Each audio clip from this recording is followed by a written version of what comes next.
Oh, look, haters gonna hate, but here are 10 reasons why I think the DJI Neo could be the perfect casual travel drone. Neo! No, not that Neo, this Neo.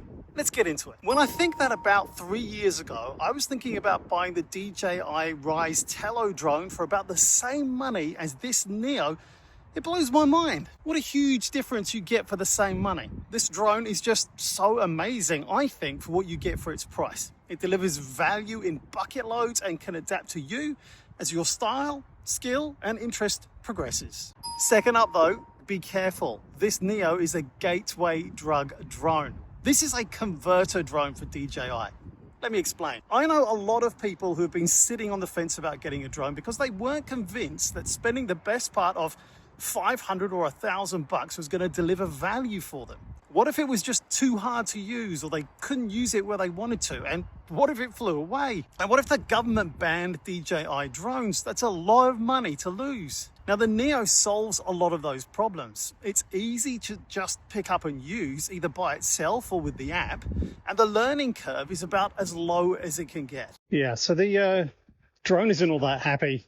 I just got a strong wind warning here when I went to an open part of the field. And there's a bit of a slope on here, so it'd be interesting to see how well the drone copes. But so far, I think this is an awesome little thing. Really is. And here's all the reasons why I think you should give it a try too if you're at all curious about the drone world. Because it's great. It's so much fun. And if it breaks or flies away, that's not great, but it's not a complete disaster, as you can buy a replacement straight drone for $199, even if you bought the Fly More kit. It's about as close to a disposable drone that still delivers fun and good enough quality for most people. Okay, third, this is not a pro drone. It's not meant to be. This is a casual drone which you can get some pretty great shots with, especially if you're using the RC controller. This is a fun drone that can be a perfect companion for a day trip, a weekend away, or a 2-week vacation. It's a super versatile little thing. But haters are gonna hate because it's not giving you pro level video. It's not meant to, but it is good enough for most people this is designed for. Move along. Okay, fourth up, this thing can take a few knocks from what I've read from people who have used the Neo pretty intensively already. It survived a few collisions with trees, walls, and other stuff. Just keep it out of the water. The manual actually says not to use it over water, which is kind of naughty of DJI because look at all these promo shots. Okay, fifth, you don't need a controller. Don't underestimate how freeing this is for people. I've also seen big content creators say that the Neo will now be part of their kit because they don't have to get a controller and connect all that other stuff, and all that takes time. With the Neo, they can just deploy quickly, get the shot they need, and they're done. It's so freaking fast, it's breaking its way into professional content creators' kit bags. So yeah, tell me how it's not pro again. Sixth up, I love the way you can talk into your phone mic and get audio integrated into your footage automatically. No post-processing needed. Yeah, it's really struggling today in this wind, because it's actually not that bad, but it is quite gusty. And as soon as you start walking a little bit, it's struggling. You can, I wish I could show you. Actually, I didn't bring another camera with me, but yeah, it's really juddering from side to side. I'm wondering what that's going to do for the stability.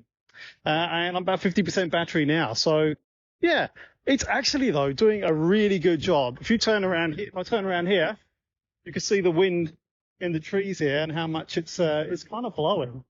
And it's doing quite well at this level, but any higher and it's not going to work. Sure, I'd love to have the rotor noise eliminated, just that, and keeping all the other environmental noise like the sea waves crashing on the shore, but this is still pretty amazing. Did I mention this thing is under $200? Okay, seventh, this Neo is so light and it packs up small, and with a next to no cost 3D printed case, it's pretty tough in your travel bag, so it's a no-brainer to take it with you on your next trip. Eighth up, the Neo system evolves with you. Once you get the bug of drone flying, you can elevate your experience by not only getting extra battery packs and a charger for extended flying, but also that remote controller. But even more, you can expand into FPV flying with goggles and a hand controller. Now this flexibility gives you a lot of options to level up your initial purchase. A great system for DJI to increase sales, but a pretty good option for the user if they get the bug. Okay, ninth up, back to precautions for a second, because even if you take extra precautions around deploying the drone over still water or any water and avoiding any steep drop-offs, there are still a lot of scenarios where this drone can be super fun and useful. It even did okay in the wind today. But read the manual and stay up with the firmware updates via the DJI Fly app to make sure you're as covered as you can be for any fixes. 10. It's just overall a lot of fun and you can't beat that. Yes, it's not professional, whatever that means, because like I say, it has its place in the kit bag of many professionals now. It won't replace a bigger drone for many, but it can be complementary. And for many, this is the only drone they'll ever want or need. I'm Saab, thanks for watching. Let me know what you think and check out this video if you haven't already on the Neo, and I'll see you there.